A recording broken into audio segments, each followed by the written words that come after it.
Lily పూలు కావాలన్నోళ్ళు comment చేయరు. ఎంత మంచిగా చూడరి. మొన్న వర్షం పడ్డది కదా, మంచిగా పూసినాయి. నా బిడ్డ మొత్తం తెంపైతే బతుకమ్మ ఆడుతుంది.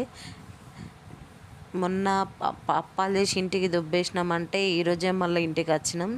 ఎందుకంటే ఎక్కువ వస్తలేము. ఇక ఇక్కడ దోసకాయ తింటున్నా, నాకు ఆకలి బాగా అవుతుంది. ఇక అన్నం కంటే దోసకాయ మంచి కొద్దిసేపు కడుపు నిండుగా ఉంటుంది కదా అని పూలన్నీ తెంపి బతుకమ్మ మాట్లాడుతుంది. చెప్తేనే ఈయనది. మా అన్న మస్తు దర్శనాలకు తిరుగుతాడు, దైవ దర్శనాలకి. దేవుళ్ళు అంటే అంత పిచ్చి, కానీ దేవుడు ఏం చేస్తలేడు. ఒక్క దేవుని ప్రసాదము అయిపోకముందే ఇంకో దేవుని ప్రసాదం మా ఇంట్లో అయితే ఎప్పుడు నిండుకుంటుంది.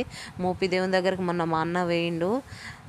విజయవాడ దగ్గర ఉంటుంది సుబ్రహ్మణ్య స్వామి. తెలిసిన వాళ్ళు ఎవరన్నా ఉంటే కామెంట్ చేయరు. మమ్మీ నీకు చిన్నది నాకు పెద్దది అని అంటుంది. మా ఫ్రెండ్ ఐబ్రో తీస్తానంటే పోయిన ఇంటికి ఇవ్వాల, లేకపోతే ఒకపోదు. నాది సగం తీసేటో దుబ్బేసింది. వచ్చినాక పూర్తిగా తీసింది. మా వాడు వీడు మురుకులు పెట్టుకొని తింటుంది. ముక్కులు ముక్కులు అని అంటుంది.